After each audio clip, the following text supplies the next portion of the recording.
Bueno, hoy les voy a presentar lo que es lo referente al sistema de dos niveles y la concerniente fórmula de Rabi.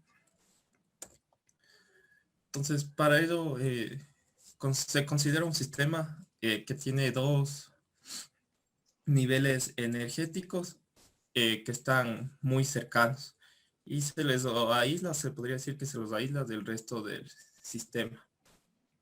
Entonces, para ellos vamos a evaluar el efecto que hay entre estos dos niveles cuando hay una perturbación externa dependiente del tiempo. Entonces, es importante resaltar que los QEDs no perturbados tienen el span que genera todo el espacio va a estar dado por, se les denomina a los QEDs Phi1 y Phi2, que tienen sus valores propios respectivos, los E1 y E2. Entonces, el sistema en todo el espacio se va a describir como una combinación lineal y si consideramos la parte temporal, añadimos esta parte exponencial. Simplemente recordar las condiciones de normalización y que estos dos que son ortogonales. Entonces, estos serían los que es sin perturbación. Entonces, ahora vamos a tener en cuenta la perturbación del sistema. Entonces, para nosotros poder aplicar la teoría de pequeñas perturbaciones, este W debe ser pequeño, el operador, comparado a mi sistema no perturbado, el Hamiltoniano. Simplemente vamos aquí, notación. Entonces, es nuestro nuevo Hamiltoniano, incluido la perturbación, aplicado sobre el sistema C+, tiene su valor propio E+, y eh, los dos nuevos niveles, ahora los nuevos que vamos a denotarlos como C+, y C-, con sus valores propios respectivos, E+, y E-. Y entonces, lo que nosotros queremos hallar es nuestros E+, y E- en función de los estados propios bases, los E1 y E+. Este operador de la perturbación es un operador hermítico, entonces en la notación matricial sus componentes 1, 2 va a ser igual a la 2, 1 conjugada. Aquí, ocupando la operación, la representación matricial, nos damos cuenta como el hamiltoniano, incluido la perturbación, es el no perturbado más el perturbado, y el no perturbado tiene sus valores propios de 1 y 2. Entonces simplemente es la suma de dos matrices y los denotamos con los H y J, que sería nuestro operador y que incluye la perturbación. Para una manera metodológica de trabajar es la siguiente. Nos damos cuenta, podemos sumar estas dos matrices y obtenemos la misma que está aquí, ¿no es cierto? Por ejemplo, aquí tenemos el primer término, tenemos el 1 medio de H1 más 1 medio de H1, nos quedaría H1, y el H2, 2 se nos va. Entonces aquí se escoge esta representación a manera de que yo pueda hallar los valores propios de esta ecuación, se podría decir. Entonces tenemos un problema de vectores y valores propios en donde nosotros deberíamos, para saber los estados propios en los que se puede, asociados a los sistemas de dos niveles, tendríamos que diagonalizar. Eh, sí, entonces este sería el proceso a seguir, pero a manera, o es más fácil saber que si H, el operador H con esto, el nuevo operador K de aquí, conmutan, entonces los dos comparten los mismos vectores propios. Simplemente nos damos cuenta que aquí el operador K tiene esta forma, que es parte básicamente de la suma de estas dos. Es una manera de notarlo. Entonces, como les mencionaba, el proceso para ahorrarnos un poco de tiempo, vamos a ver que los dos operadores conmutan.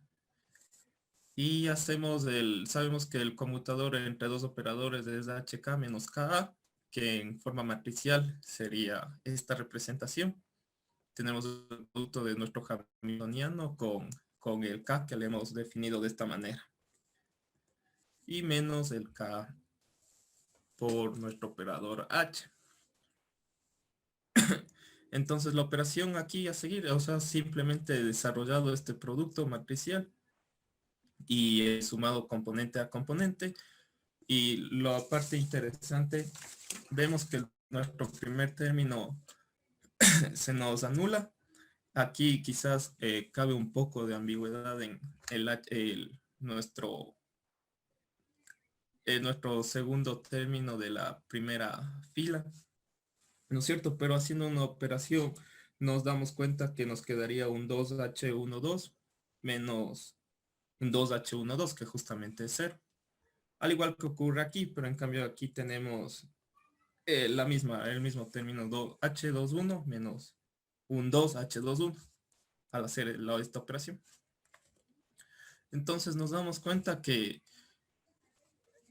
los dos operadores conmutan, lo que podemos concluir que comparten los mismos vectores propios. Es decir, que nosotros al aplicar el hamiltoniano a nuestros gets bases, vamos a tener los valores propios más menos que los hemos notado, y en cambio si hacemos la aplicación del operador hermítico a dichos gets, tenemos los valores K más menos. Simplemente aquí notando nuevamente que comparten los mismos los gets propios phi más menos. Entonces aquí de la ecuación 1, que está aquí como le resalté, podemos ya plantear que los valores propios tienen esta forma. Entonces nosotros conocemos el término H11, H22. Nos faltaría conocer estos valores de K más menos. Simplemente, nuevamente tenemos aquí... ¿Puede poner, por favor, la ecuación 1 nuevamente? Ya, esa es la ecuación 1. Entonces, de aquí partiría nuestros valores propios para el hamiltoniano, que incluiría la perturbación, pero no conocemos aún los valores propios del operador hermítico K. Está bien, gracias. Ya. Bueno, lo que les mencionaba, entonces aquí el siguiente paso es con el cálculo de los valores propios del operador hermítico. Entonces, para ello tenemos simplemente el problema que tratamos a lo largo del curso de diagonalizar en este caso sería el operador hermítico, que simplemente vamos a restarle, ¿no es cierto? Y le restamos este valor propio K para saber y igualamos el determinante igual a 0. Entonces de aquí obtenemos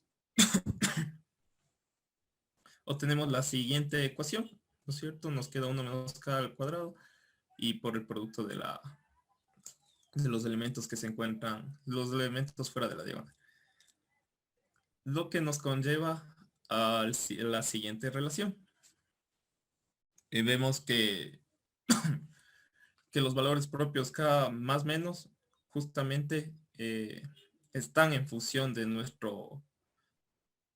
O sea, se cumple esta relación, perdón. Y finalmente, como vimos de la ecuación 1, entonces los valores propios se escribirán mediante la siguiente manera. Entonces, solo para recordar, aquí sería nuestro H11, que sería el E11 más W11, y el H22E2 más W22, que tenemos aquí en el primer término. Entonces, más el 1 medio del H11 menos H22 por estos valores de K.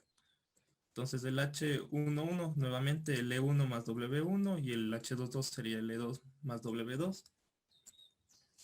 Y por los valores de K. Entonces ese término que estaba aquí acompañando a los valores de K más menos se le introduce dentro del radical, con lo cual se simplifica este término del denominador y nos queda esta relación de aquí, donde el H12, solo para resaltar, es el W12 que está aquí y el H21 el W21.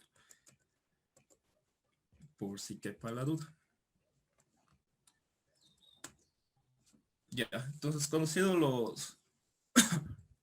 los valores propios, se procede a calcular los vectores propios referentes a este hamiltoniano que incluye la perturbación W y J. Entonces, para ello, esto es una manera de notación, porque el caso sería diagonalizar, un problema de diagonalización, ¿no es cierto? Y tendríamos que ya encontrado los valores propios, simplemente reemplazar en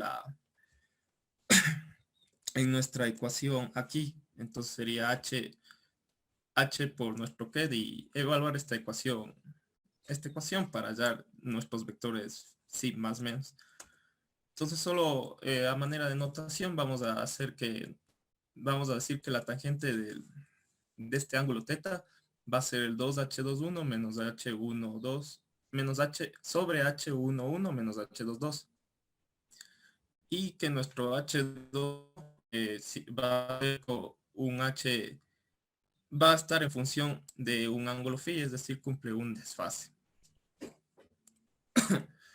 Entonces ahora de aquí notamos, podemos escribir de una manera más fácil la relación del k más menos, del valor propio k más menos. Se escribe como la raíz de tangente de cuadrado de este ángulo teta que hemos denominado más 1, lo que es equivalente a decir que es la secante del ángulo, que es igual al inverso del coseno. Entonces tenemos aquí la representación, este sistema de ecuaciones que debemos de encontrar. Con esta nueva notación tendríamos dos ecuaciones por resolver, que sería el 1 menos 1 sobre coseno de teta por A más tangente de teta E elevado a la menos I phi por B y igual a 0. Y la otra ecuación es tangente de teta E elevado a la I phi por por A sería y menos 1 sobre cos teta por B igual a 0. Entonces vamos a trabajar la primera ecuación, multiplicamos por E y phi medios a esta ecuación, nos queda la siguiente relación. Aquí simplemente trabajamos con la relación del ángulo doble. Trabajamos con la relación del ángulo doble a manera de simplificar los primeros términos presentes aquí. Y lo que le decía aquí, por el seno del ángulo teta, le trabajamos con el 2 seno de teta, coseno de teta, pero en este caso sería el teta medios. Simplificamos un seno de teta medios, nos queda la siguiente relación. Entonces nuestros kets, y para la segunda ecuación simplemente se multiplica con e a la menos i phi medios, y con ello, y se hace procesos trigonométricos similares con tal de reducirles las expresiones, y nos quedan los dos siguientes kets. Como recordarán, el objetivo del problema es expresar los kets sí más menos en función de los kets bases que no contenían la perturbación. Aquí nos queda de la siguiente manera, el phi menos o el menos del seno de teta medios por este la menos i phi medios en base de nuestro phi 1. Y el phi 2 estaría multiplicado por coseno de teta medios de la phi medios.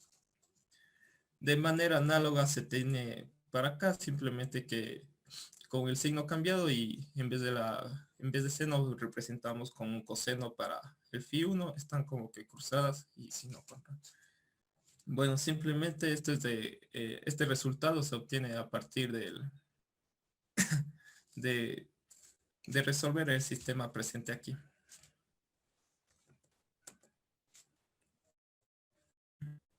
Bueno, estos serían los sistemas de dos niveles, que el objetivo justamente del problema, se podría decir, es encontrar los valores y vectores propios. Como vimos, los valores propios están predichos por esta relación, en donde deberíamos de conocer los elementos de la perturbación W y J que está aquí. Deberíamos de conocer esto y bueno, los elementos de interés son más como esto es un operador mítico, 2 y el 2-1 conjugado. Y los vectores propios se expresan en base a los kets propios sin la perturbación, que era el objetivo del problema. Bueno, entonces el siguiente paso es saber con qué probabilidad puede ocurrir la transición de un nivel a otro. Entonces, para eso, Rabi consiguió su fórmula, que sería la probabilidad. Disculpen, no sé si es que tienen preguntas hasta aquí, lo que expone Juan. Pueden preguntar, por favor.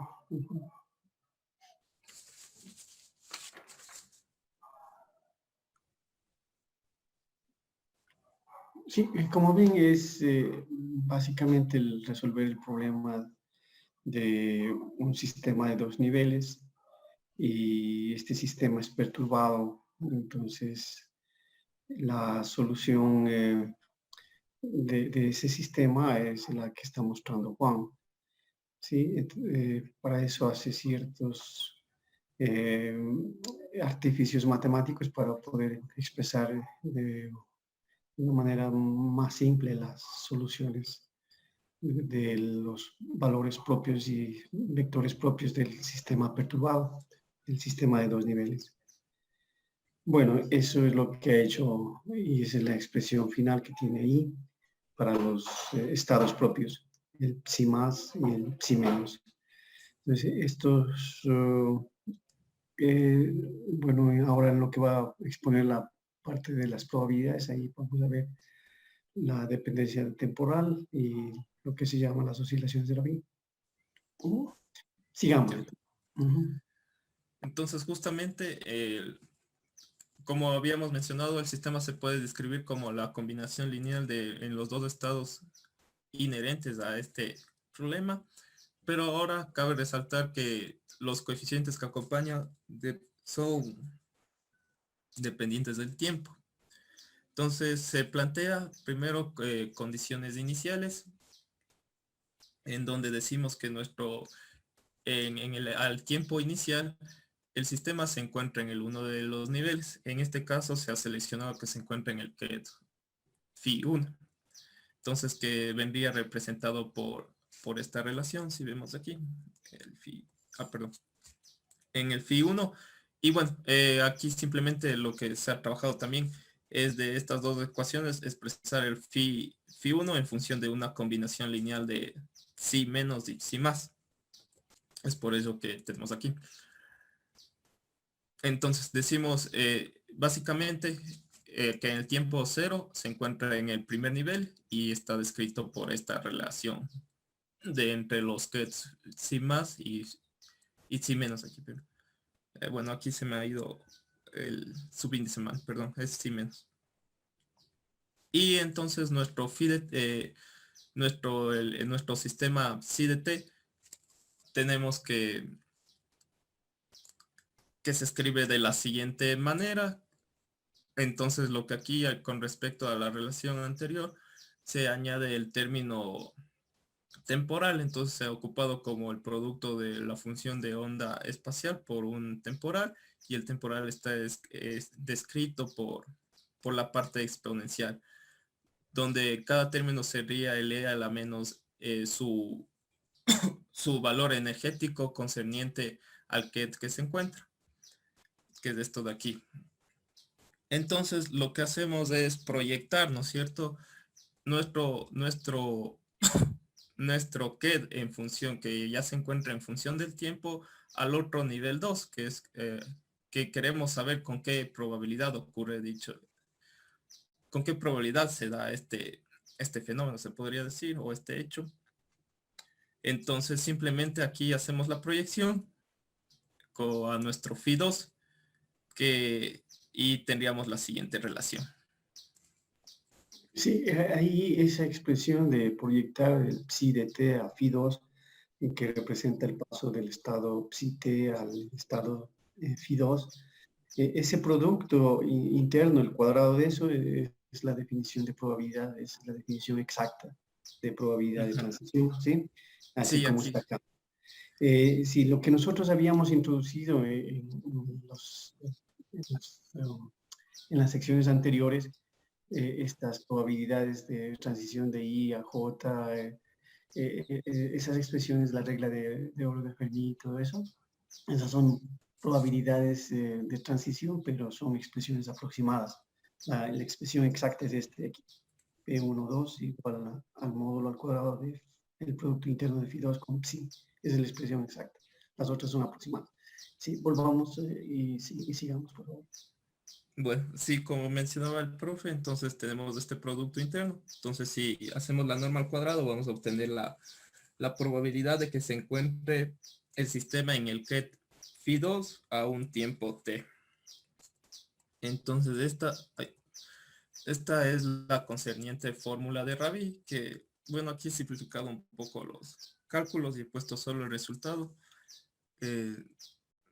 Como dije, el resultado de hacer el producto interno, y tenemos la relación, donde si nos damos cuenta son simplemente una relación que presenta los elementos de nuestro operador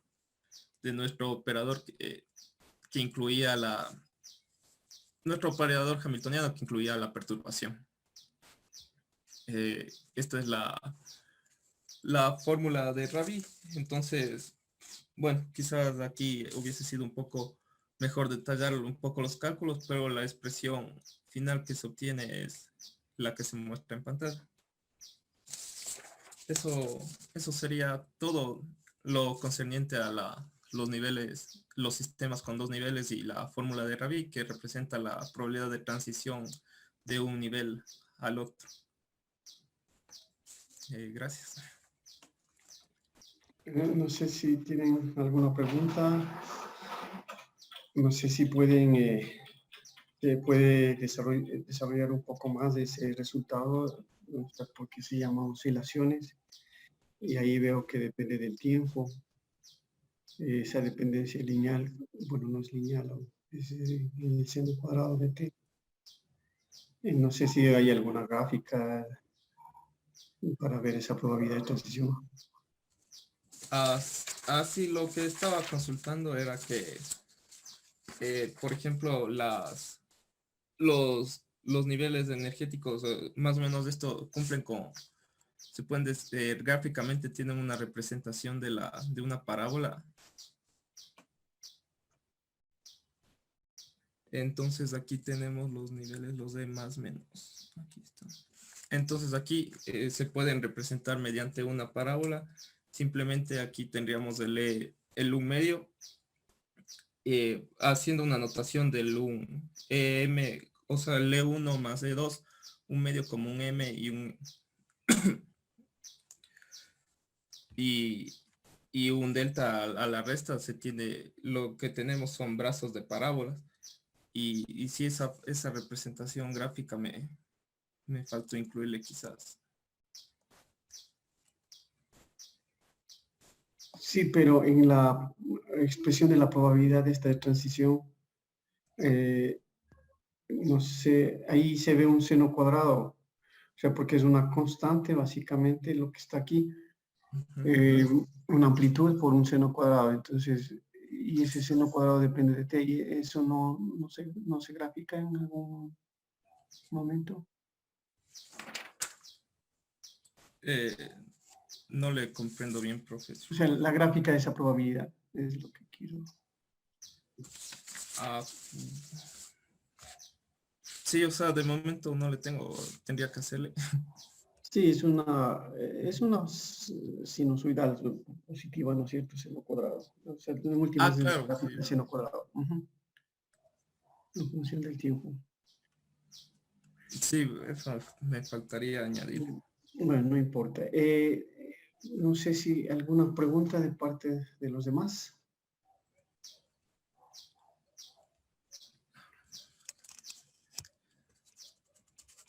Bueno, este es uno de los ejercicios donde se ve, digamos, cómo se trabaja cuando hay una perturbación sobre un sistema de dos niveles.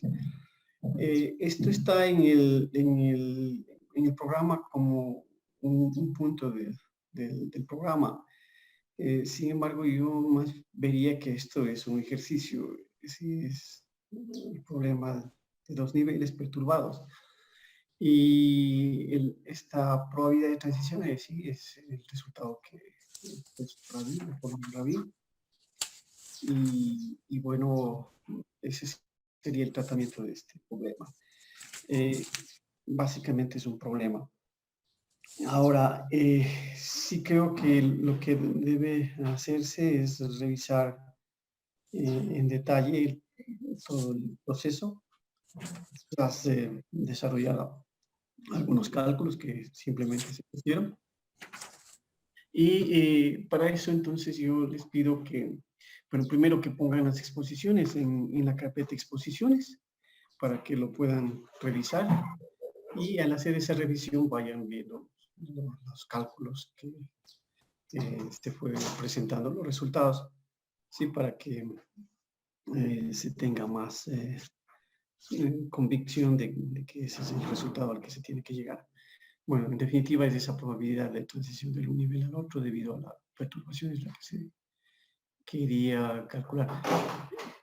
Pero, ¿dónde está la perturbación en esta probabilidad, Juan?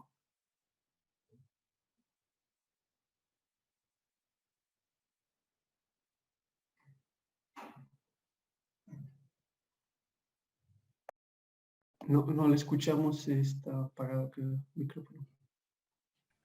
Está en los términos que no son elementos de la diagonal. Por ejemplo, en el H12 y el H21, que sería aquí. El H12 sería igual al W12 y el W21. Entonces, si vamos aquí, estaría justamente en los elementos, el H21 que mencioné, que sería igual al W21, que ese es el elemento del operador hermítico que inherente a la perturbación, y al igual que el H que está aquí, el H21. Pero en el H11 también está, ¿no? Sí, pero el H11 es el E1. Ahí Ah, dice, sí, perdón. H11 es el E1 más el W1. ajá, porque tiene, También la tiene, perturbación tiene los 4 componentes. ajá, ahí estaría la perturbación. Ya está en las En H's, cada ¿no? uno de los componentes, mejor dicho. Sí. Y ahora, ¿por qué se pide y dónde se ve que el H es dependiente del tiempo? Perdón, que la perturbación es dependiente del tiempo. Aquí, o sea, se plantea más que nada que el estado, los coeficientes que acompañan a cada ket ya no son constantes cuando no había una perturbación, sino estos son dependientes del tiempo. Sí, eso sí se entiende, pero de ahí la perturbación misma, que depende del tiempo, ¿dónde entra eso? O sea, ya estaría descrito por este nuevo CDT del sistema. Entonces nosotros aquí podemos ver que cada coeficiente tiene ya una componente temporal. Y lo que hemos visto que estos sí más menos eh, se escriben con respecto a esta perturbación W. Aquí. Ujú. No sé si ahí queda claro. No se ve eso parece más bien que se está tomando como constante esas perturbaciones.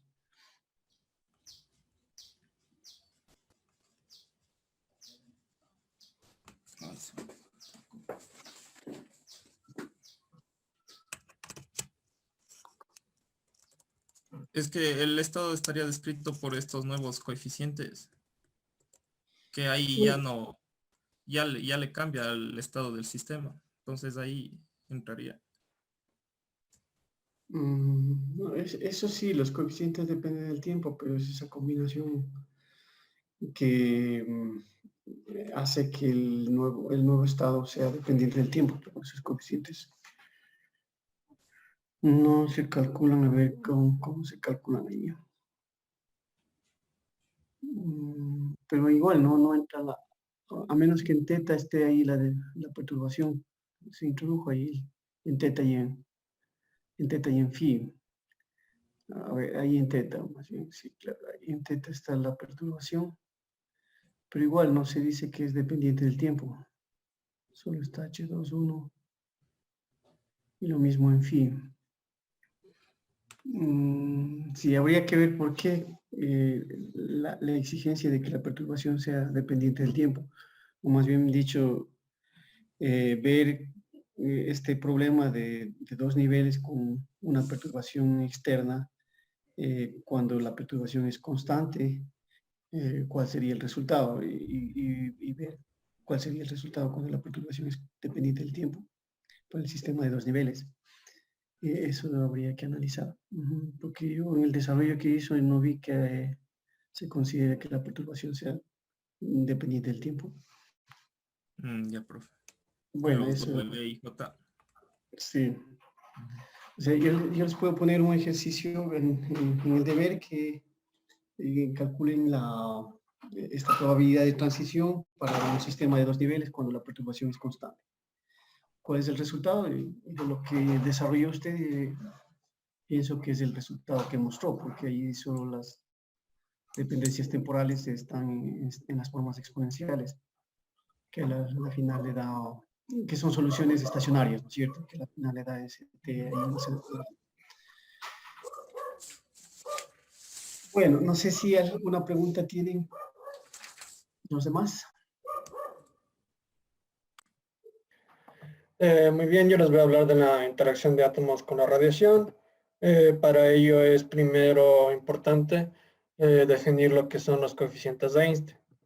Entonces, primero, para la emisión espontánea, cuando un sistema se encuentra en uno de sus estados excitados, aún siendo esta una solución estacionaria, el sistema tiende a querer ir a su estado base, por lo cual intenta deshacerse del exceso de energía que posee. Primero defino a I como el estado excitado y acá el estado el que quiere descender de energía, y se les puede relacionar mediante la energía de un fotón mediante h barra omega I sub k. Y se define la probabilidad de unidad de tiempo que se produzca esta transición como se observa, donde A I sub k sería el coeficiente de Einstein relacionado a este proceso. Después se estudia lo que pasa en presencia de un campo electromagnético.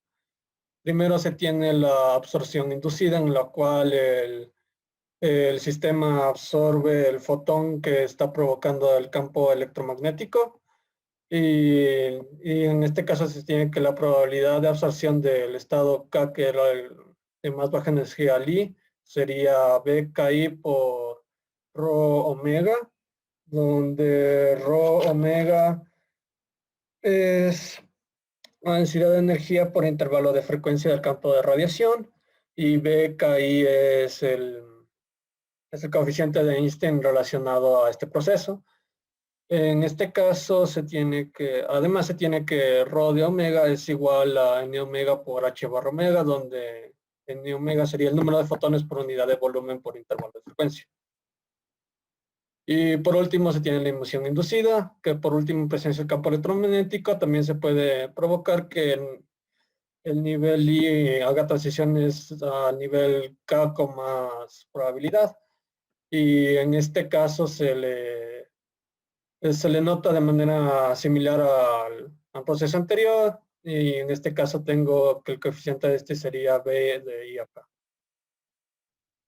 Y aquí tengo una representación de cada uno de estos tres procesos. Aquí se puede ver cómo absorbe, cómo emite el fotón sin necesidad del campo electromagnético. Aquí es la emisión inducida, que debido al campo electromagnético del fotón le produce que haya mayor probabilidad, y igual la absorción en la que simplemente absorbe el fotón que está produciendo la perturbación.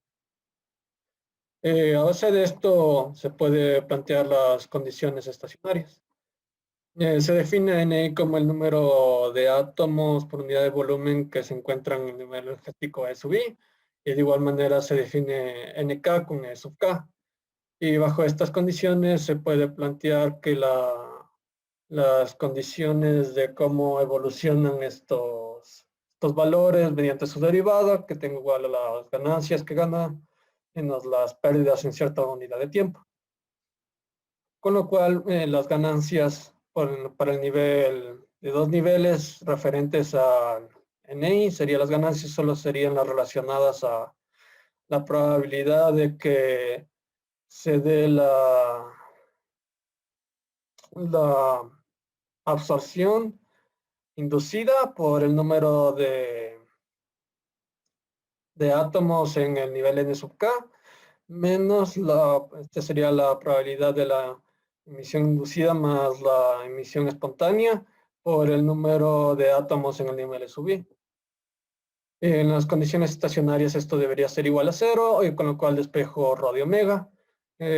Como estoy en equilibrio, entonces las poblaciones siguen la distribución de Boltzmann, con lo cual obtengo esto al relacionar la división de estos valores, donde G sub i sería las multiplicidades de los niveles respectivos, y reemplazo esta expresión en mi rho de omega, con lo cual obtengo esto. Finalmente, a esta expresión la comparo con la expresión dada por Planck cuando de la radiación. Igual de esta sería la densidad de energía por intervalo de frecuencia que me da Planck cuando se estudia la radiación de cuerpo negro, y con lo cual obtengo estas relaciones entre los coeficientes de Einstein. Y ahora se estudia la radiación dipolar y cómo a partir de ello se puede dar una aproximación semiclásica de la emisión espontánea.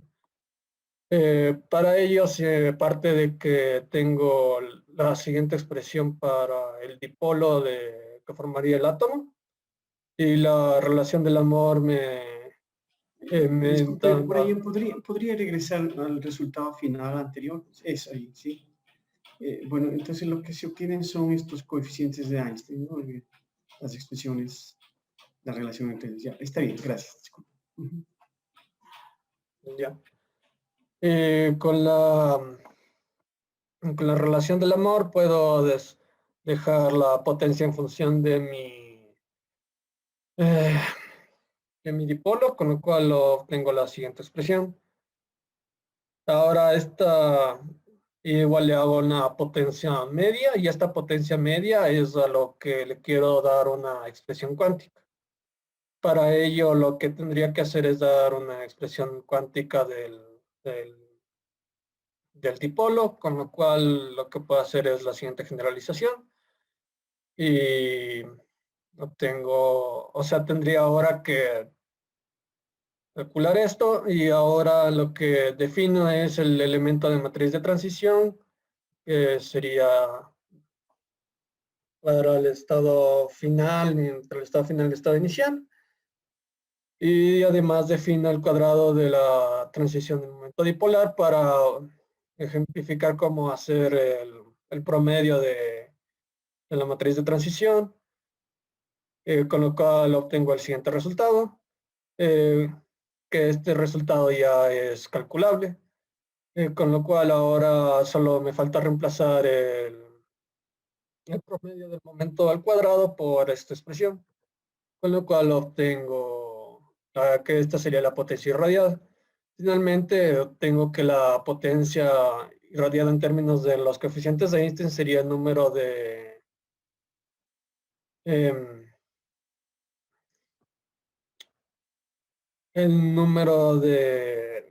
átomos en el estado de energía E sub i por mi coeficiente de Einstein por la energía que radia al pasar por emisión espontánea de I a K, y además tengo que la potencia radiada con el resultado anterior sería la potencia radial media, y solo la tendría que multiplicar por el número de átomos en estado en energía E sub i. Comparo ambas expresiones y obtengo la siguiente relación. Y por último se realiza un estudio de la absorción y emisión inducida, utilizando Depende la cuál era teoría el de... resultado anterior. Sí, sí, entonces, ahí se ve, ¿no es cierto? O sea, este coeficiente depende de la frecuencia, ¿no? De transición y de este cuadrado, de esta norma que está relacionada con el momento dipolar. Ujú. Como les había dicho, justo eso es lo que provoca la transición espontánea, el momento dipolar. Es decir, si tratamos de dar una explicación física por qué ocurren estas transiciones espontáneas, es por este momento dipolar. ¿Sí? Bueno, entonces sigamos. Ya. Por último, realizamos un estudio de la absorción y emisión inducida utilizando la teoría de perturbaciones dependientes del tiempo. Primero expreso el campo eléctrico producido por la radiación de la siguiente forma, donde K es el vector de onda y omega sería la frecuencia del fotón. K claramente me da el sentido de la dirección por donde están viniendo los fotones. Con lo cual la Hamiltoniana de perturbación sería menos el momento dipolar que multiplica este campo eléctrico, con lo cual obtengo la siguiente expresión. Aquí se me ha ido un menos. Y además, y ahora también recuerdo la expresión para la segunda regla de Fermi, la segunda regla de oro de Fermi. Y reemplazo. De reemplazar, obtengo la siguiente expresión.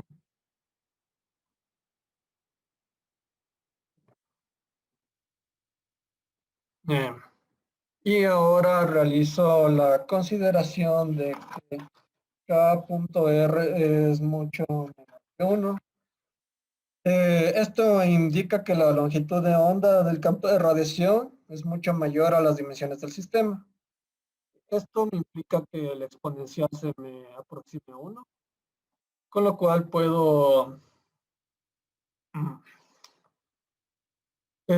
con lo cual la expresión se me simplifica a esta expresión. Y por último, también considero que el campo de radiación es isotrópico.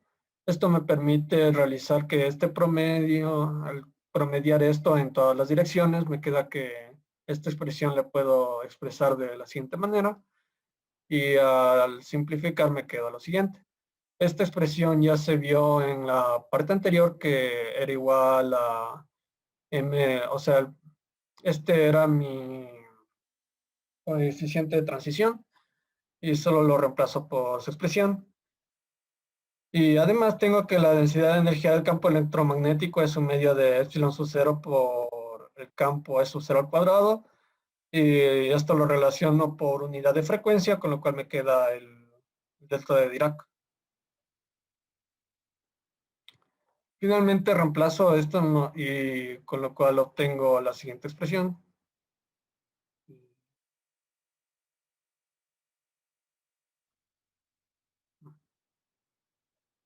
Igual aquí ya reemplazo el resultado anterior de que esto 2 por este promedio era igual a esta expresión. Finalmente le comparo con la expresión obtenida anteriormente de BKI de rho omega, que me expresa igual a la misma expresión, con lo cual concluyo lo siguiente. Y si comparo esta expresión y esta expresión, voy a obtener que encuentro esta relación. Y eso sería todo. Bueno, en definitiva lo que había que hacer es lo que mostró Brian, es decir, nosotros vemos que existe una probabilidad de transición cuando hay una perturbación, ¿no es cierto? Puede haber una absorción, una emisión, que es básicamente lo que vimos en clase. Y eso se liga a la formación de Einstein, donde introduce estos coeficientes de transición inducidos cuando hay una perturbación externa. ¿Sí? Entonces, en definitiva, la exposición de Brian lo que hace es mostrar el valor de estos coeficientes de transición que introdujo Einstein. Pero algo adicional, que existe una transición cuando no hay perturbación, es decir, aun cuando no hay perturbación, hay una transición entre los niveles. El nivel superior pasa al nivel inferior. Ese es un resultado cuántico, puramente cuántico, y es lo que llamamos la transición espontánea, ¿no es cierto? Entonces se calcula también un coeficiente de transición espontánea. Así nosotros tenemos estos coeficientes que nos dan la absorción, la emisión inducida y también la emisión espontánea, que son fenómenos que nosotros observamos en la naturaleza. Bueno, creo que está bien, sí, yo voy a colocar más o menos esa idea de las exposiciones que tienen que ser de tipo clase, quizás desarrollar un poquito en la parte correspondiente a las implicaciones físicas de las relaciones que están presentándose para que no sea simplemente una descripción matemática, unas ecuaciones que vamos desarrollando, sino también ir mostrando la física que está detrás de todas esas expresiones. Bueno, para eso lo que hay que hacer es consultar un poco más en las diferentes referencias bibliográficas. Sí, entonces sería mi sugerencia de que se profundice un poco en la parte esta, física y se consulte otras referencias para ir enriqueciendo la exposición. Pero esta vez está bien, voy a considerar que lo he hecho bien y voy a asignar la nota máxima para las 3 que han hecho ustedes. Sí, pero en las siguientes exposiciones pretende profundizar un poco porque recuerden que estos temas son tópicos de clase, entonces en principio pueden ser evaluados. Bien, entonces terminamos con eso las exposiciones. Vamos a hacer un receso, ¿sí? De unos minutos y de ahí continuamos viendo algunos ejercicios de la parte variacional para terminar con la parte variacional.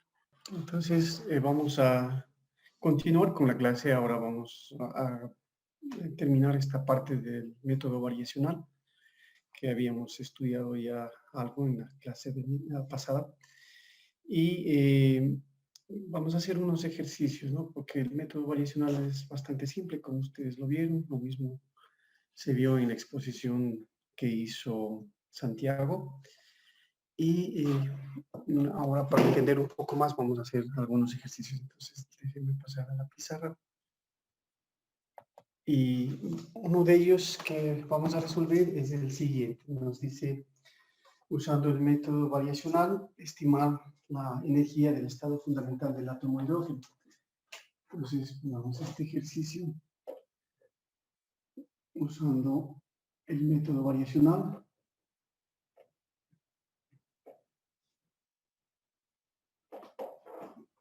Estimar la energía del estado fundamental del átomo de hidrógeno.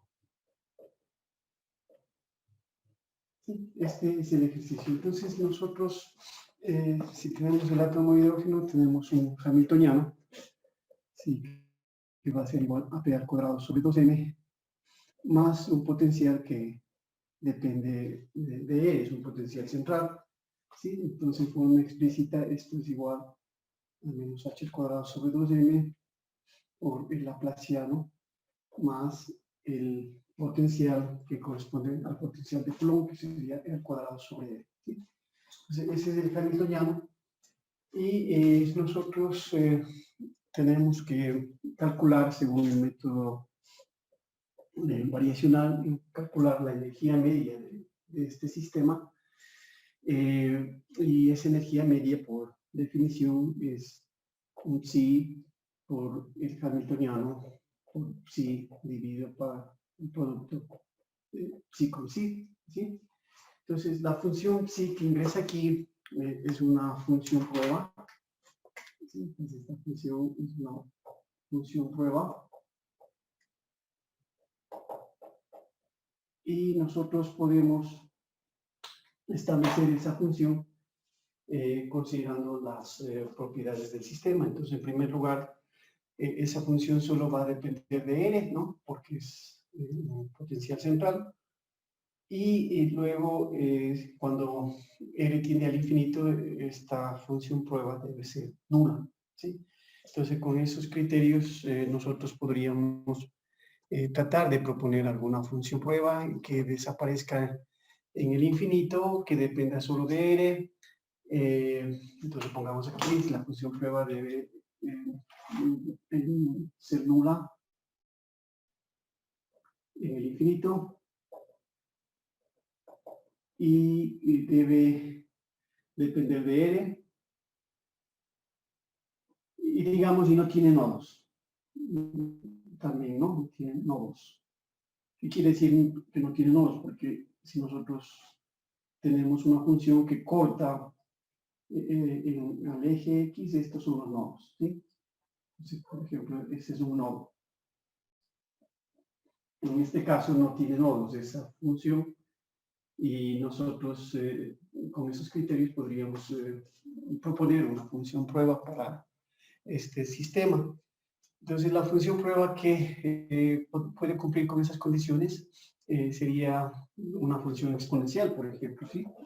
Entonces, sí, podríamos poner que es una función exponencial de R, ¿sí? Entonces, cuando R crece, esto se va a cero, se anula.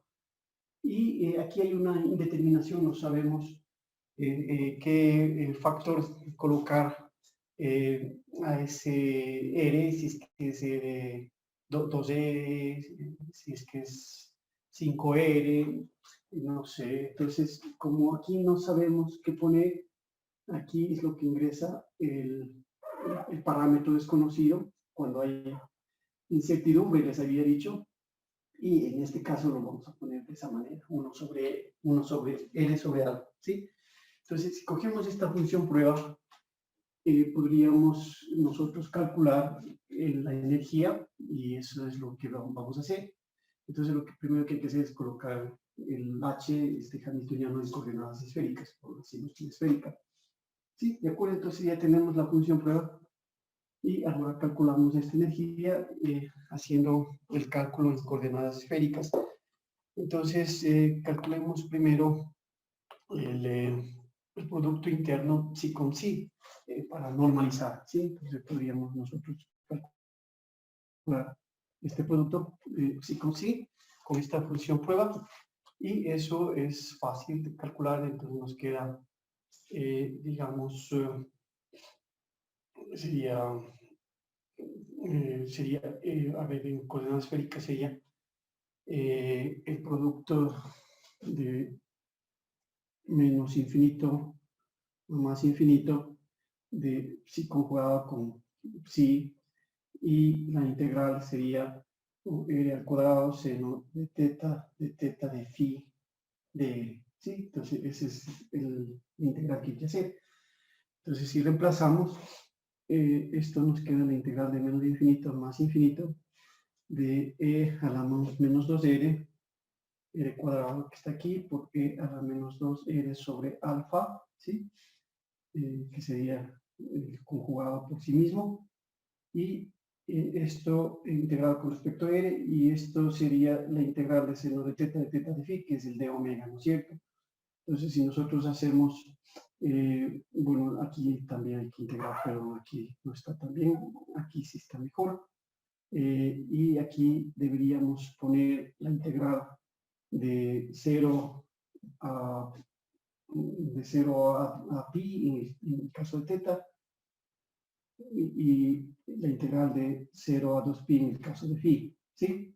Ahí estaría completo. Entonces, si integramos con respecto a teta y phi, seno de teta phi, eso me da 4 pi, como sabemos.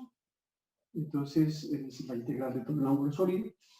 Y aquí nos queda la integral en R, que varía, y nos queda la integral de R cuadrado a la menos 2R sobre alfa por D, ¿sí? Entonces, este producto, sí como sí, se lo puede calcular. Bueno, en realidad solo iría de 0 a infinito, ¿no? Porque R es positivo, y la integral de 0 a infinito de R al cuadrado E a la menos 2R sobre alfa de R. Se puede hacer este cálculo de aquí. Bueno, ustedes lo pueden verificar, esa integral a la serial, esa integral en R nos da el siguiente resultado. Sería el cálculo final sería igual a pi alfa al cubo. ¿Sí? Voy a ir colocando los resultados. Ustedes pueden verificar estas integrales. Bueno, porque tengo apenas menos de una hora y quiero ver un par de ejercicios más. Entonces, simplemente ustedes van verificando estos resultados, pero el procedimiento es el que está dado allí. Entonces, ese sería nuestro producto de psi con psi. Y lo mismo hacemos con el producto este interno que está en el numerador. ¿Sí? Entonces, vamos a calcular eso de aquí. Eso de ahí también. Entonces, no sé si hay alguna pregunta hasta aquí para poder borrar. Sí, es claro, ¿no? O sea, simplemente usamos esa función prueba, calculamos la norma de psi con psi y en coordenadas esféricas ese es el resultado que nos da pi alfa al cubo. Bien, ahora podríamos calcular el numerador, sí, el denominador lo tenemos. Vamos poniendo si quieren. ¿Sí? Entonces, sí que está aquí la función prueba. Y nos queda si h con psi es igual a pi alfa al cubo. ¿Sí?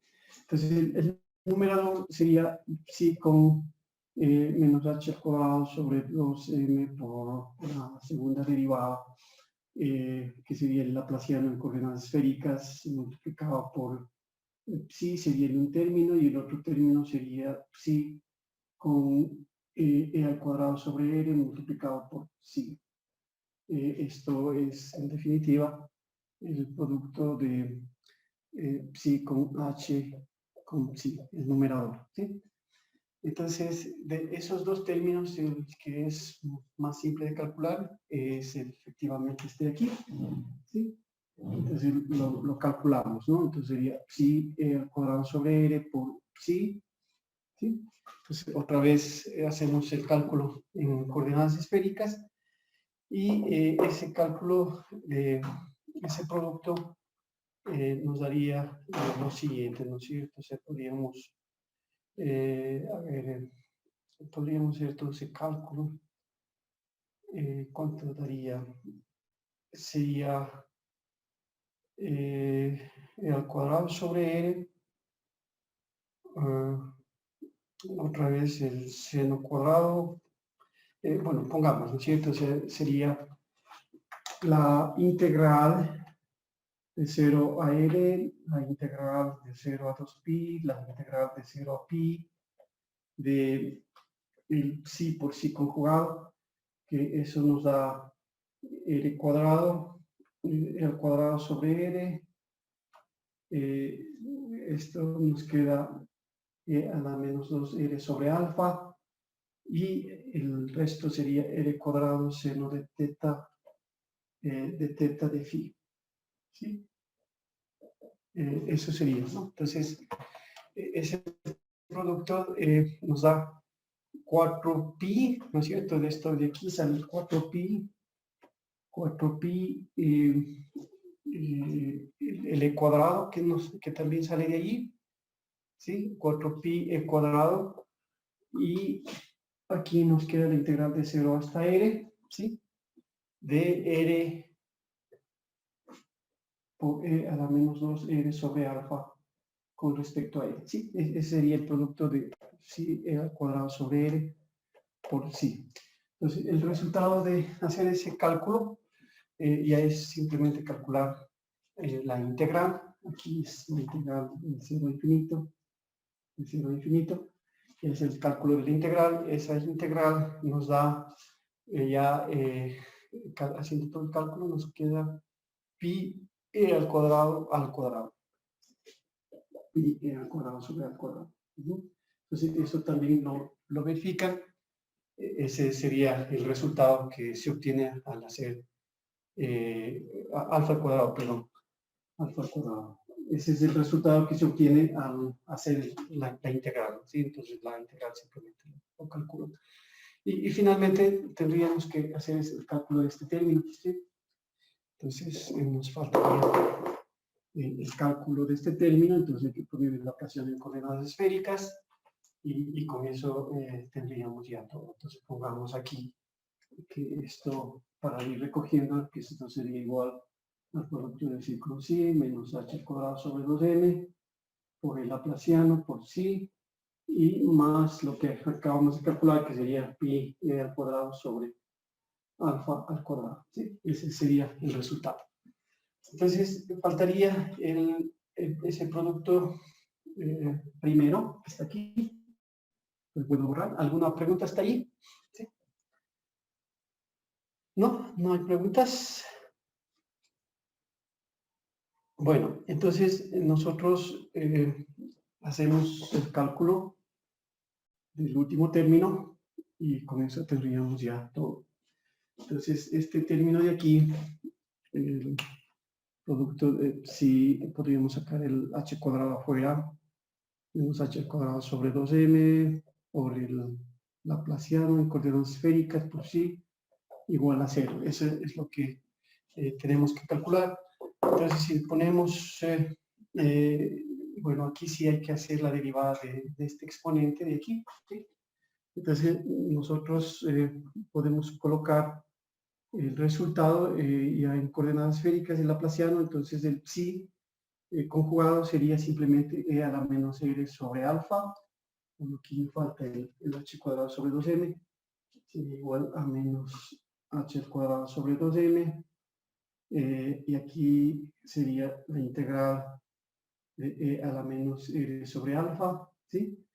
Y todo esto en coordenadas esféricas, que sería 1 sobre r al cuadrado, la derivada con respecto a r, r cuadrado, la derivada de psi con respecto a r, más 1 sobre r cuadrado seno cuadrado de teta, ¿sí? Por la derivada con respecto a teta de seno de teta, la derivada de psi con respecto a teta, ¿sí?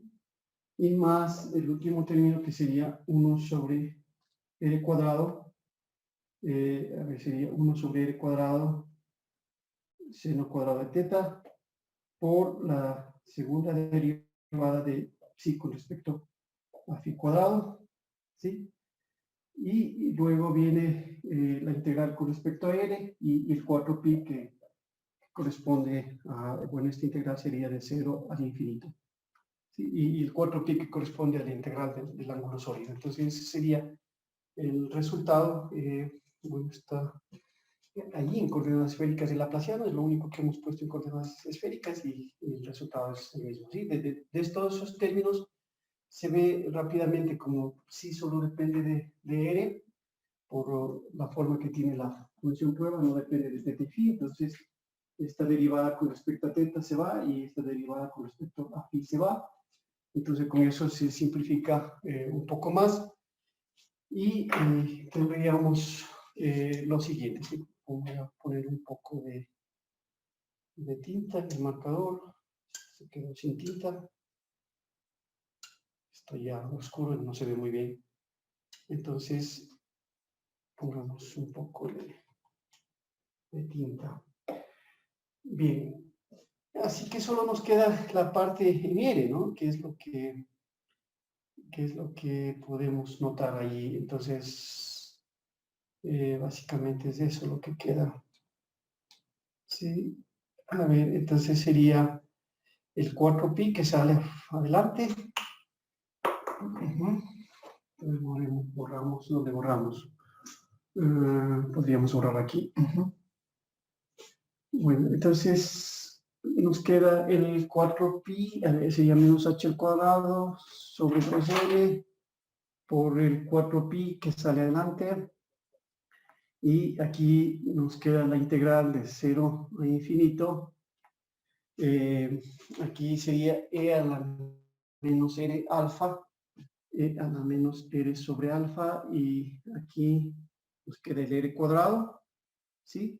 sobre R cuadrado, y luego hay que derivar esto de aquí. Entonces ahí aparecen dos términos, ¿no es cierto? Entonces queda la derivada con respecto a R, de R cuadrado de psi a dr, ¿sí? Y lo demás se va, y todo esto integrado con respecto a R, ¿sí? Entonces se puede hacer esta derivación y calcular esta integral. Y bueno, eso ya lo pueden hacer ustedes, determinar esas integrales, calcular esa derivada y las integrales. Y el resultado que se obtiene es menos h al cuadrado sobre 2m por pi alfa. Menos h al cuadrado sobre 2m por pi alfa. ¿Sí? Ese es el resultado que nosotros obtenemos. Entonces, recogiendo todos los resultados, podemos ya tener la expresión para la energía. Y la energía la podríamos poner, bueno, no sé si quieren ver algo más ahí, pero ya podríamos recoger todos nuestros resultados y encontrar la energía E alfa. Y la energía E alfa, recogiendo esos resultados, nos da el siguiente valor. Entonces, reemplazando todo esto aquí, sí, reemplazando aquí, este resultado que teníamos, bueno, más bien aquí, ¿no? Y acá también, bueno. Entonces, en definitiva, la energía que depende de alfa va a ser simplemente menos h al cuadrado sobre 2m alfa al cuadrado, 2m alfa al cuadrado, ¿sí? Y menos e al cuadrado sobre alfa. Menos e al cuadrado sobre alfa. ¿Sí? Entonces, ese es el valor de la energía que se obtiene finalmente. Y como ven ustedes, realmente aquí no hay mucho misterio. Lo que hay que hacer es simplemente encontrar una función prueba adecuada. Con esa función prueba calculamos la energía media del sistema. Y este es el valor de la energía media, en función de ese parámetro alfa que es desconocido. Entonces, con esa energía nosotros ya podemos, digamos, encontrar el parámetro alfa apropiado, ¿sí? Entonces, nuestra energía E alfa ha sido igual, a ver, aquí, perdón, aquí hay un signo que está mal. Es h al cuadrado sobre 2m. Entonces, la energía de alfa es igual a h al cuadrado sobre 2m alfa al cuadrado menos e al cuadrado sobre alfa. ¿Sí? Ese es el valor de nuestra energía. Entonces, nosotros podemos derivar esta energía con respecto al parámetro desconocido. ¿Sí? Entonces, hacemos eso, la derivada de la energía con respecto al parámetro desconocido alfa igualado a 0.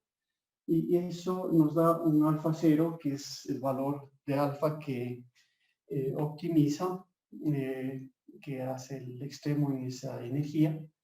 Y el valor óptimo de alfa se puede calcular fácilmente. Y el valor que obtenemos nosotros en este caso sería h al cuadrado sobre m al cuadrado. ¿Sí? Ese es el valor de nuestro parámetro alfa, el valor que optimiza el sistema.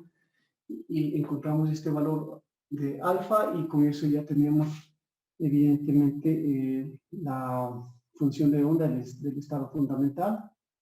¿Sí?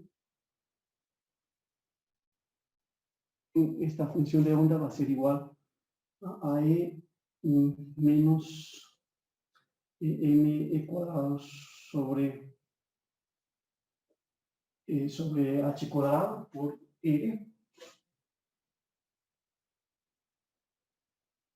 ¿Sí? Esa es la función de onda del estado fundamental. Y también la energía que depende de alfa 0, que sería esta expresión de aquí, calculado en alfa 0.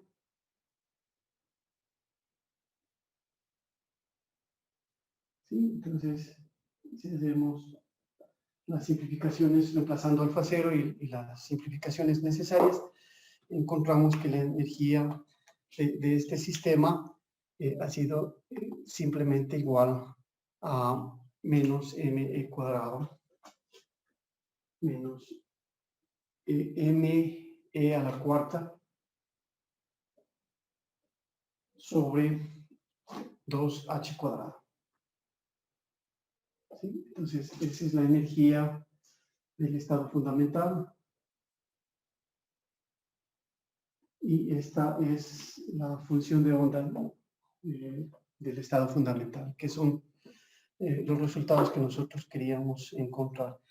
Entonces, si ustedes hacen el cálculo de la energía del estado fundamental de manera exacta, van a encontrar que este valor de energía que nosotros acabamos de demostrar coincide con el valor exacto, ¿sí? Entonces, podemos indicar que este valor coincide con el valor exacto. ¿Sí? Si hacemos el cálculo analítico de este problema, del estado fundamental, esa energía que acabamos de encontrar en forma aproximada, usando el método variacional, va a coincidir con el valor exacto de la energía. Bueno, eso es el método. Como ustedes ven, es bastante simple y bueno, es un método que nos permite encontrar soluciones aproximadas a nuestros sistemas. No sé si tienen alguna inquietud. Si no, paso a ver otro ejercicio que es también interesante, donde se muestra el uso del método variacional lineal. ¿Alguna pregunta tal vez? ¿No? ¿No hay preguntas? Bien, entonces yo les voy a colocar más ejercicios de estos para que ustedes resuelvan en los ejercicios propuestos. Por cierto, eso lo voy a presentar si es posible hoy, máximo esta mañana, y ustedes ya tendrían los ejercicios que tienen que trabajar y resolver en la hoja esta de Overleaf, los ejercicios propuestos de los temas que hemos estudiado. La prueba iría hasta aquí, es decir, todos los métodos de pequeñas perturbaciones, tanto para pequeñas perturbaciones dependientes del tiempo como independientes del tiempo, y el método variacional que estamos ahora terminando, ¿sí? Todo lo que hemos visto hasta ahí iría la prueba. Bien, entonces veamos el ejercicio que corresponde al método variacional lineal. Bueno, ¿cuál es la diferencia del método variacional normal que acabamos de revisar en este ejercicio con el método variacional lineal?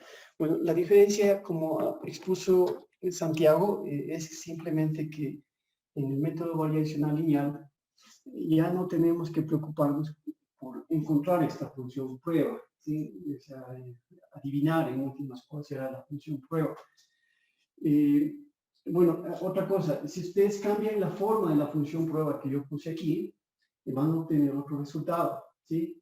Que no está mal, podría ser un resultado diferente, bueno, sería menos aproximado quizás, o más aproximado, pero este es exactamente igual al valor exacto.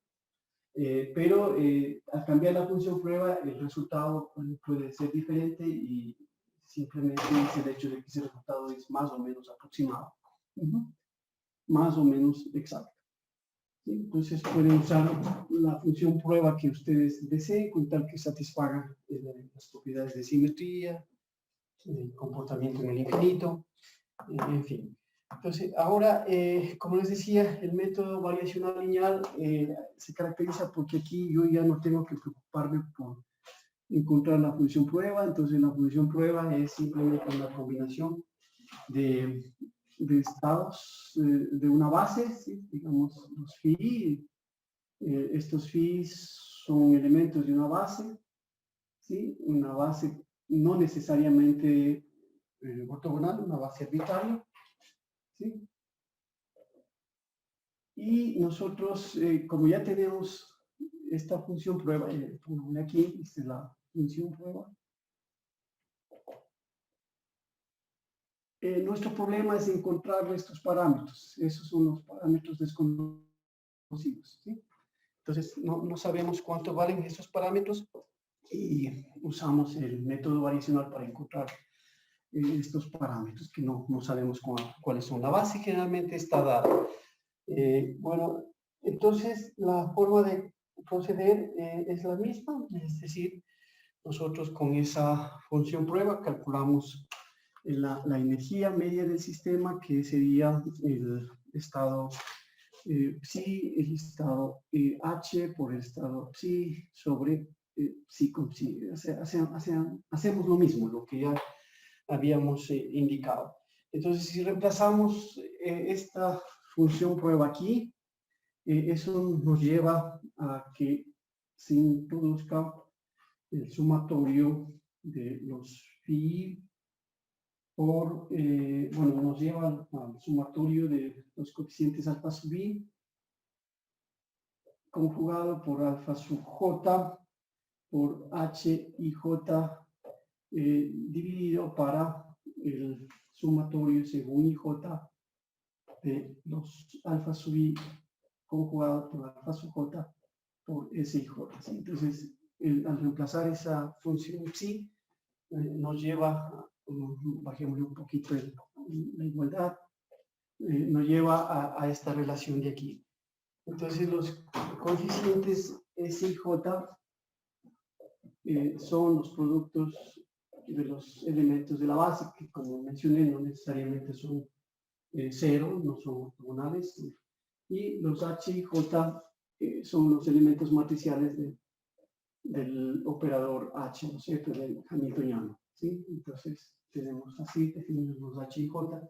El h hay que recordar que es el mítico. Entonces, esta energía que está aquí, esta expresión de aquí, nosotros hacemos lo mismo, le dividimos para los alfa, para estos alfa sub k, digamos, e igualamos a 0, para k igual a 1 hasta n, ¿sí? Si es que esto va hasta n.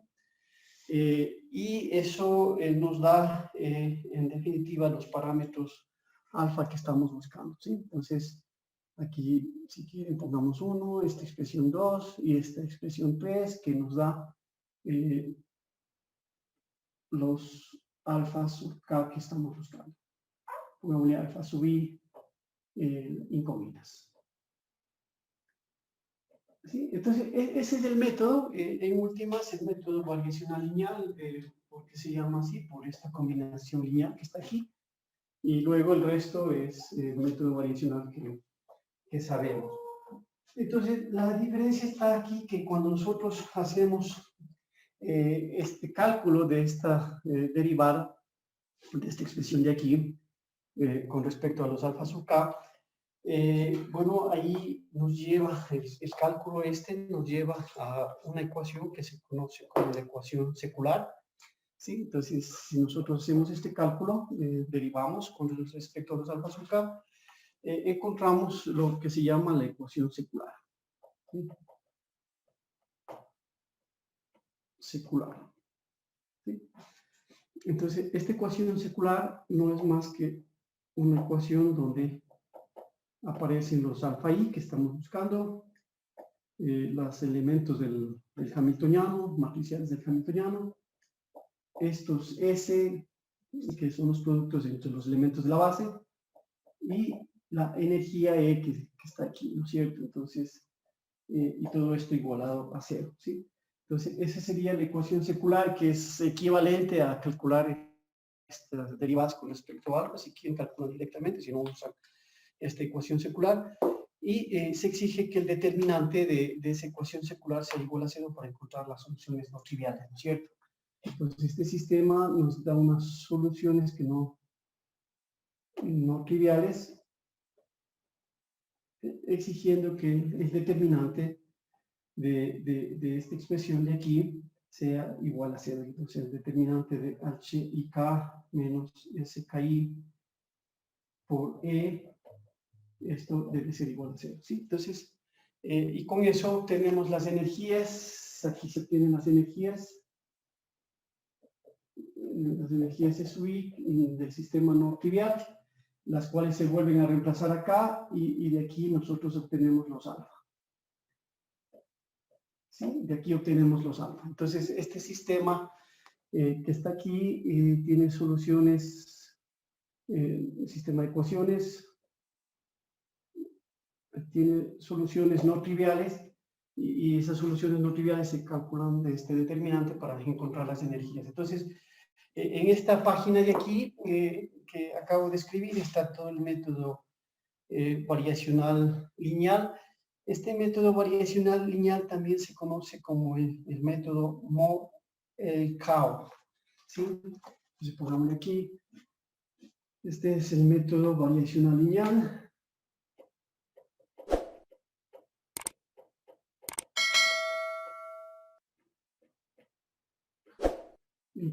Y los químicos generalmente lo conocen también como el método Moe-Kao.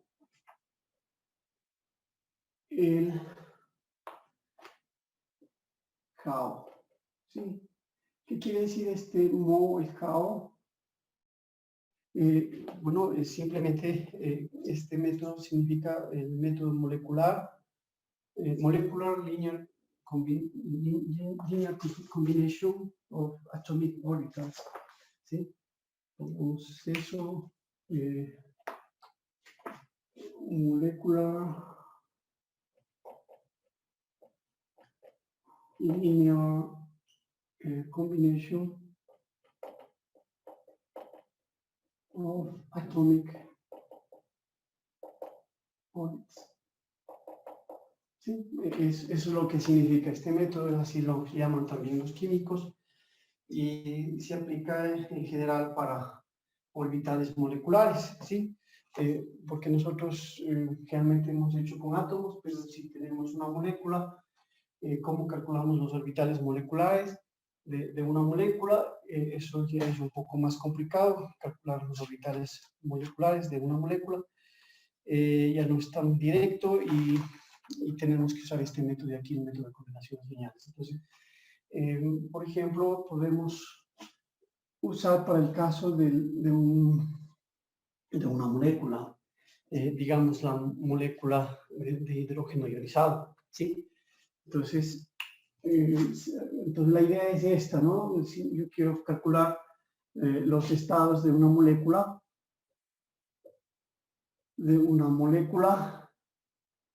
¿sí?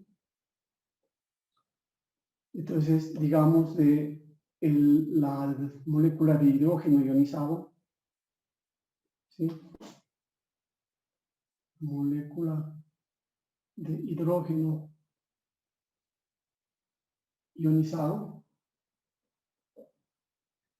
es decir, de la H2+, ¿no es cierto? Esto es lo que deberíamos nosotros calcular ahora, los estados del H2+, de la molécula de hidrógeno ionizado. Entonces, la idea es hacer lo que dice el método este de combinación lineal, lo que dice aquí el título este de la combinación lineal de los orbitales atómicos. Entonces yo conozco muy bien, incluso en el ejercicio anterior, teníamos el átomo de hidrógeno, conozco muy bien el átomo de hidrógeno, conozco sus energías, conozco sus estados, está bien caracterizado el átomo de hidrógeno, pero de la molécula no. ¿Sí? Entonces, la idea es que si no yo conozco bien, bueno, sí, la idea es esa, ¿no? Es que yo conozco bien un átomo de hidrógeno, tengo todos sus orbitales bien establecido. Digamos, los estados, las funciones del átomo de hidrógeno A. Entonces, la idea es combinar estos estados, como dice aquí, con los estados, con los niveles del átomo B. O sea, los dos átomos que son bien conocidos se combinan y nosotros así podemos encontrar la solución para los estados de la molécula H2. ¿Sí? Entonces, la molécula H2 no es más que el HA, ¿sí? Que está aquí. Vamos a representarlo, digamos, de esta forma. El otro átomo hidrógeno lo representamos de esta forma. HB, ¿sí? Y un electrón, porque está ionizado, el electrón lo ponemos de esta manera. Entonces, tenemos una posición de este electrón con respecto al átomo de hidrógeno A, ¿sí? Llamémosle Ra. Y esta posición del electrón con respecto al átomo de hidrógeno B, llamémosle Rb, y la posición entre los dos átomos de hidrógeno que le llamamos simplemente Rab.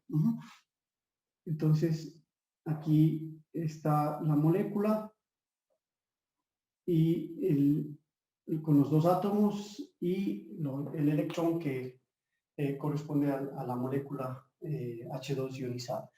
Entonces, esta molécula tiene una energía cinética, una energía potencial, un hamiltoniano, ¿sí? Que lo vamos a poner en función de la energía cinética y la energía potencial del electrón. Entonces tenemos una energía cinética más una energía potencial, y en forma explícita esto sería P al cuadrado sobre 2m para el electrón, o si no ya en la representación de coordenadas sería menos h al cuadrado sobre 2m por el laplaciano, ¿sí? Que es la energía cinética, menos h al cuadrado sobre 2m por el laplaciano. Y luego viene ya la energía potencial, que sería la energía potencial de Coulomb, de interacción. La energía de Coulomb sería tanto la energía de este electrón con la interacción con el átomo A, la energía con la interacción con el átomo B y la interacción entre los dos átomos, ¿sí? Entonces, la energía potencial sería E al cuadrado sobre 4pi epsilon 0, E al cuadrado sobre 4pi epsilon 0, y 1 sobre la distancia de separación de los dos átomos, que sería RAB, RAB, y luego van las energías de repulsión, que sería 1 sobre RA, que es la del un electrón, y la otra es con el otro átomo, ¿no es cierto? Entonces, estas son energías de repulsión. Vamos, acá son energías de repulsión entre los dos átomos. Esta es una repulsión entre el átomo HA y HB. Esta sería atracción del electrón con el átomo HA, y este también sería de atracción del electrón con el HB, ¿sí? Entonces ahí estarían los componentes newtonianos. Voy a mover un poquito para que puedan ver en la cámara, ¿sí? Bien, entonces ahí están los componentes de la interacción de Coulomb que ingresa en este potencial, y este sería el hamiltoniano total de la molécula, ¿sí? Entonces, como vamos a ver, la idea es que nosotros conocemos bien las características de cada uno de estos átomos de hidrógeno, ¿sí?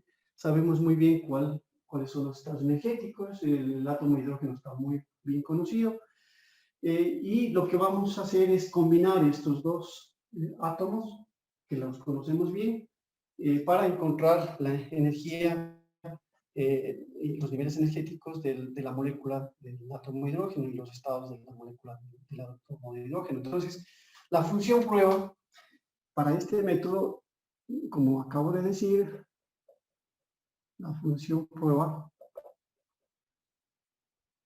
es eso justamente. La función prueba es la función psi, ya de la molécula, que va a ser igual a una constante C1 por la función prueba del átomo de hidrógeno A, más una función prueba, más el C2 por la función de onda del átomo B. Esta es la función prueba. Los dos átomos se combinan y nos dan la energía total, perdón, el estado total para la molécula. Sí, entonces nosotros hacemos eso, les mezclamos a los dos átomos las funciones de onda de los átomos individuales, y podemos encontrar así la función prueba para la molécula. ¿Sí? Debemos exigir evidentemente que esté normalizado, es decir, psi con psi debe ser igual a 1, ¿sí? Se debe exigir eso, pero también se debe exigir la normalización individual, ¿no es cierto? Es decir, esto es igual a 1 y aquí también si B con si B es igual a 1, ¿sí? Entonces, bien, entonces la idea de ahora es simplemente usar lo que ahí se indica para esta función prueba para calcular la energía media del sistema, ¿sí? Entonces, nosotros podemos hacer eso ahora, calcular la energía media. La energía media ahora sería simplemente el producto de energía, este sería el psi con el H que está aquí, por psi, dividido para psi con psi, pero el psi con psi es 1, entonces simplemente nos queda esto de aquí, ¿no es cierto? Entonces, si nosotros hacemos el reemplazo de esta relación aquí, ¿sí? De esa función de onda de toda la molécula, esa función prueba, vamos a encontrar al hacer el reemplazo lo siguiente, que la energía, esta energía va a ser igual a C1 cuadrado, ¿sí? Por H a más C2 cuadrado por HBB más C1 conjugado por C2 por HAB, ¿sí? Bueno, el H lo tenemos aquí, pero podríamos dejarlo implícito y encontrar esta expresión. C2 por C1 conjugado por HBA. Y en el denominador, si queremos mantener el psi con psi, si quieren ponerlo así, psi con psi, esto nos daría C1 al cuadrado por SAA más C2 al cuadrado por SBB más C1 conjugado por C2 por SAB y más C2 por C1 conjugado por SBA. ¿Sí? Obtendríamos esta expresión para la energía. Y aquí hay que recordar que HAB es simplemente el producto de psi A con H con psi B, y esto, si quieren en forma explícita, si están en la representación de coordenadas, es este producto, este integral, ¿no es cierto? Integral con respecto a él. Entonces,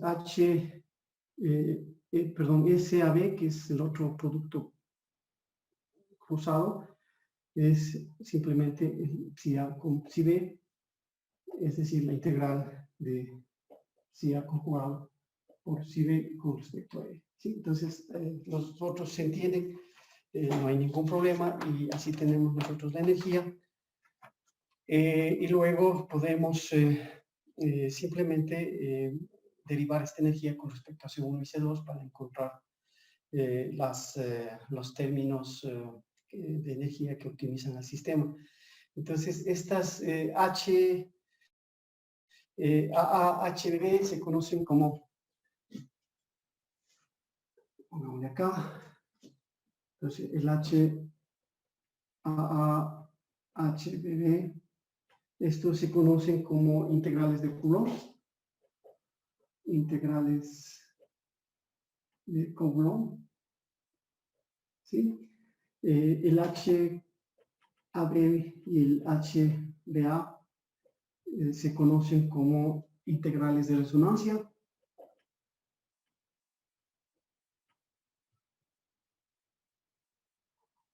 Y los SAB y los SBA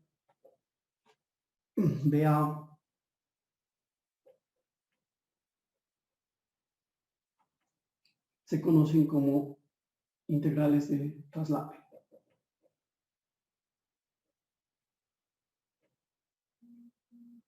Sí, se conocen como integrales de traslape. Entonces, aquí, bueno, sería básicamente todo lo que tenemos que hacer. Tenemos ya esta energía, esta expresión de aquí, y lo único que hay que hacer es derivar esta energía con respecto a C1 igual a 0, la derivada con respecto a C2 igual a 0, ¿sí?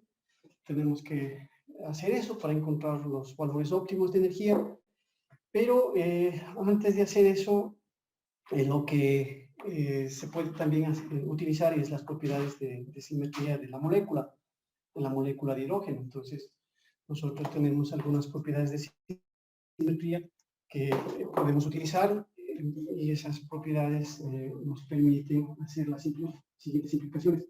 Entonces, la simetría de la molécula H2+ nos permite hacer las siguientes consideraciones. Nos permite considerar en esta expresión de que HAB es igual a HBA. Bueno, solamente en este caso, ¿no es cierto? Porque existen esas propiedades de simetría. Podemos considerar que HAA es igual a HBB, ¿sí? Y simplemente le llamamos H si quieren, ¿sí? Y luego también nos permite considerar que SAA es igual a SBB y esto es igual a 1, ¿sí? Porque esos productos internos se pueden, cuando es el mismo A está normalizado, entonces vale 1. Cuando es BB es igual a 1, entonces podríamos poner SAA es igual a SBB y eso es igual a 1, y SAB es igual a SBA y esto simplemente llamamos S. Entonces, usando estas consideraciones de simetría que podemos utilizar aquí, podemos hacer ese cálculo de esas derivadas y encontrar las energías que necesitamos, que están optimizando el problema y bueno, y que dan ya la solución del problema. Entonces, las energías que resultan de aquí son dos, ¿sí? Entonces, eso ya lo pueden ustedes hacer con estas indicaciones. Entonces, van a encontrar que la energía E1 es igual a H AB, sí, creo que es HAB, bueno, ustedes ahí lo ven, sería HAB menos HAA sobre S menos 1. Y la energía E2 es igual a HAA menos HAB sobre S más 1. ¿Sí? Entonces, si quieren le llaman HA o simplemente H. Estas son las energías que optimizan al sistema. Y bueno, y son las soluciones, son las energías que nos pedían el ejercicio. Bien, entonces yo les pido que ustedes resuelvan ese cálculo de esa energía, calculando esas derivadas, y obtengan esos resultados que se están mostrando ahí. Y ese sería nuestro problema, ¿sí? Entonces, el método variacional lineal estamos utilizando para este caso cuando tenemos una molécula de hidrógeno y la idea central es que la función prueba es una mezcla lineal de las funciones de onda de cada uno de los átomos de hidrógeno. Y luego el resto es aplicar el método de variación que habíamos estudiado. Bueno, ¿preguntas tienen tal vez? No. Bueno, terminen por favor y calculan esas energías que acabo de mostrar aquí. Estas dos energías que es el resultado final. Hay mucho más que decir sobre esto, pero bueno, es básicamente la parte de aplicación del método lineal de variación, es esto que está ahí en la pizarra. Bueno, muchas gracias. Si no hay preguntas, nos vemos en la próxima clase. No sé, entonces el día de mañana sería la prueba, ¿no? Que según la planificación que tenemos. Espero para mañana la prueba. Que pasen muy bien. Hasta mañana. Hasta mañana, profe. Hasta mañana. Hasta mañana. Gracias.